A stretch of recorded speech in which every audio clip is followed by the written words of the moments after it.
I just saw something on Twitter real quick. Mario Cristobal announced that Leonard Taylor's okay. It was just a little sting, so he's fine. And Jacolby George has been suspended for 2 games, so today and next week too. Okay. Oh, wow. I mean, that's good to hear about Taylor, because I saw, like, it seemed like his arm was hanging. I thought, well, maybe he dislocated his shoulder.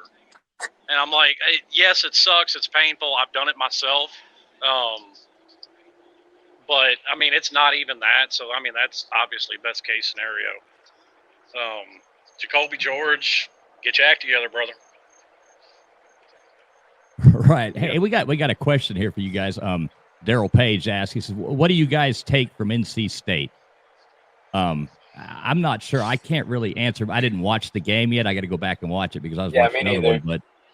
But I mean, having a 21-20 win over the East Carolina Pirates it isn't too impressive. I think North Carolina State went in. What were they ranked? Like 8th or 9th or something like that, I think. And if they're not in the top 10, they're right outside of it. Right. It was right around the top 10, but that's not very impressive. I think they're going to have trouble holding on to that spot.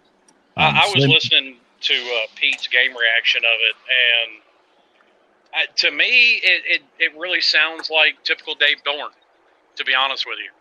That man has not put together back-to-back 8-9 win seasons the entire time he's been at NC State. And if today's anything to go off of, this year is going to be no exception, because he had a good year last year. He put together 8 or 9 wins last year. So NC State, from the looks of it, if what we saw today is a preamble of things to come, typical Dave Dorn. Yeah, I kind of wondered. They seemed like they were given a lot more love than in the polls than I really kind of thought they should have. But I'm not a football analyst either, by no stretch of the. They bring back a lot of their team from last year, and that was a good team.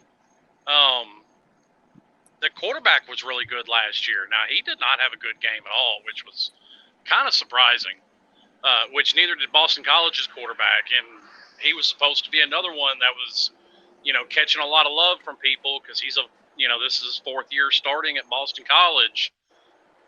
Not the greatest performance. I mean, today's really turned out kind of weird because quarterbacks you thought were going to do good really aren't, and quarterbacks you didn't expect, like the kid from North Carolina or even Stetson Bennett at Georgia. Stetson Bennett threw for over 300 yards today. What am I, in the Twilight Zone? What? I didn't even know Georgia had receivers. Well, they have that. They have their one. They've got their token white receiver, and then they've got Brock Bowers, that absolute beast of a tight end, and that was the majority of their receptions was those two.